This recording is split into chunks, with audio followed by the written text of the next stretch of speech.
Well, the low milk prices might be great news for you, but it is certainly hurting the state's dairy farmers, and most of them, they're losing money every single day. Farmers that are hanging on can't say for sure how much longer they'll be able to stay in business. Investigative reporter Steve Brown introduces you to a couple of area farmers swept up in a real dairy crisis in this Two on Your Side original report. At the wheel, Pat McCormick, a proud dairy farmer. Farm's been in the family since 1854, seventh generation on the farm. We're a medium-sized farm. We have 600 cows here, plus the young stock. And the cows must be fed every day, milked twice a day. There are no days off. And in dairy farming lately, there's no money to be made either. We get paid roughly $1.20 a gallon for our milk. It roughly costs us closer to $1.80 to $1.90 a gallon to make that milk. We're into the third year of low milk prices. Elizabeth Walters of the New York Farm Bureau says the problem is largely supply and demand. Thanks to ag science, farmers are getting more milk per cow, and we're about to head into the annual milk production surge. During the spring, we get a flush of milk, and it's a cyclical pattern, and it's typical.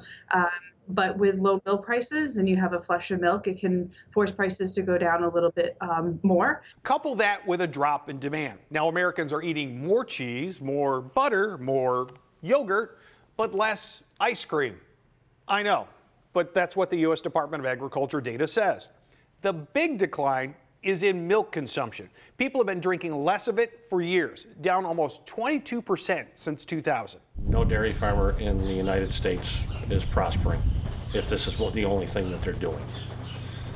Financially, it's been very difficult, and there's no end in sight. Jeff Simons runs a small 60-cow operation in South Wales. He says there used to be over a dozen working dairy farms around here.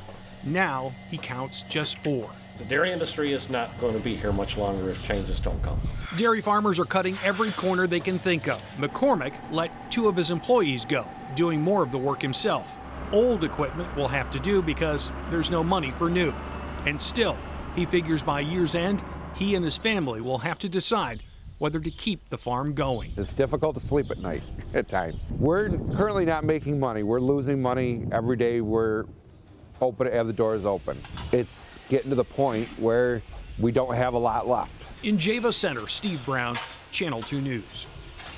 All right, Steve, thank you. And dairy farmers and farm advocacy groups hope that help is on the way from Washington, at least, and Congress is now working on a new farm bill. The House Ag Committee Chair, Republican Michael Conway of Texas, acknowledges existing federal programs offer, quote, virtually no assistance to the nation's dairy farmers.